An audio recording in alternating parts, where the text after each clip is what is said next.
एक बार की बात है, राधोगढ़ गांव के पास एक नदी बहती थी। खेती के साथ साथ पीने के लिए भी उसी नदी का पानी इस्तेमाल होता था। उस नदी में एक चुड़ैल रहती थी।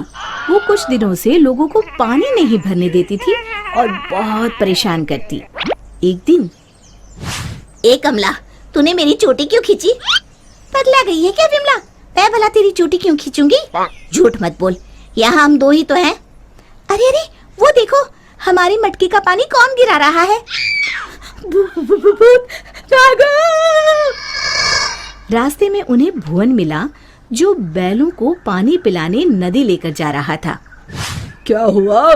इस तरह क्यों भाग रही हो जैसे भूत पीछे पड़ गया हो? हाँ दादा, भूती है नदी पर, सच में। भक, मैं ही मिला चुहल करने के लिए। दरन हो गई जिनैया मैं कैसी करूं।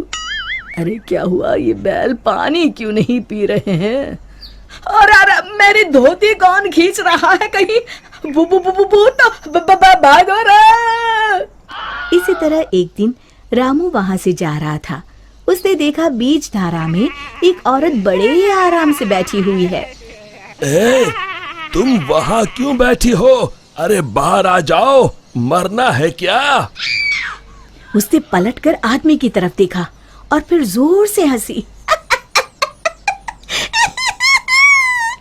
तुझे मारना है कहकर हाथ बढ़ाना शुरू किया। वो तेजी से गिरते पड़ते गांव की तरफ भागा और गांव आकर लोगों को बताया। हाँ, उस दिन मेरे बैलों को पानी भी नहीं पीने दिया उस चुड़ैल ने। हमारी मटकी का पानी गिरा दिया था। लगता है हमें ये गांव छोड़ना ही होगा। बिल्कुल सच कहा भुवन, मेरा भी यही मन है। गांव के सब लोगों ने गांव छोड़ने का निश्चय कर लिया। भुवन बेटा, हो गई तैयारी? हाँ काका, हो ही गई समझो। मुझे लगता है क्यों ना हम मुखिया जी के पास चले। हाँ, शायद कोई उपाय निकले। काका, मुखिया जी कोई ओझा तो नहीं? मुझे लगता है हमें हनुमान मंदिर के पुजारी के पास चलना चाहिए। बात तो तुम्हारी भी सही है। सारे गांव वाले पुजारी जी के पास गए। कहो, कैसे आना हुआ? हाँ पंडित जी, हम नदी वाली चुड़ैल के आतंक से परेशान हैं। आए दिन उसका आतंक बढ़ता ही जा रहा है। मुझे तो लगता है हम सबको भी गांव छोड़कर भागना पड़ेगा। समस्या तो गंभीर है, पर भगवान दयालु है। अवश्य ही कोई उपाय मिल जाएगा। आप ही बताइए, क्या करना होगा? हमें एक हवन करना होगा। जैसे ही उस हवन का पवित्र धुआं उसे लगेगा, वो श्राप मुक्त हो जाएगी। पर चुड़ैल को हवन कुंड तक लाना असंभव है। असंभव में ही संभव छुपा है भुवन। तो हवन किया जाए। कल हस्त नक्षत्र है, कल ही ठीक रहेगा। ठीक है पंडित जी। आप लोग इस सामग्री की व्यवस्था कर लीजिए। मैं ब्रह्म मुहूर्त में वहां पहुंच जाऊंगा। हम सब भी पहुंच जाएंगे। हवन कुंड तैयार है, मैं जल लेकर आता हूँ नदी से।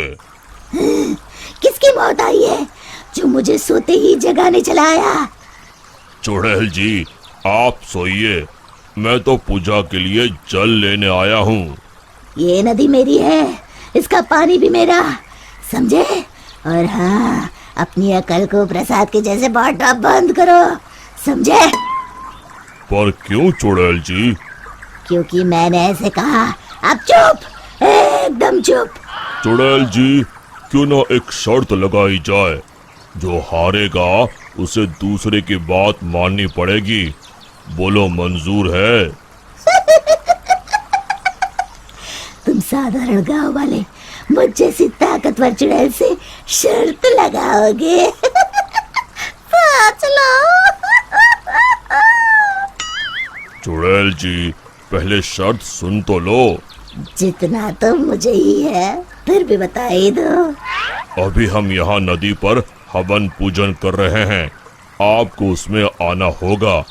उसके बाद हम सब गांव छोड़कर चले जाएंगे। और नहीं आई तो ऐसे ही रोज तुम्हारी नींद में खलल डालेंगे। ठीक है, पर मेरी एक शर्त है, मुझे कोई मंत्र सुनाई नहीं देना चाहिए। मैं पूजा में भाग नहीं लूंगी। ठीक है चुड़ैल जी, आप बस वहाँ बैठिएगा। चलो। गांव वाले चुड़ैल को देखकर डर गए, पर पुजारी जी ने इशारा किया तो वो शांत होकर बैठ गए।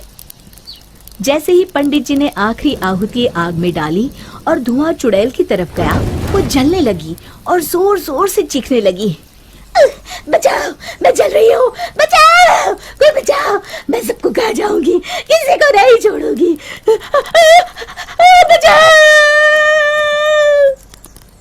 धीरे धीरे उसकी आवाज शांत हो गई। सब लोग सोच रहे थे कि चुड़ैल जलकर राख हो जाएगी, पर ये क्या?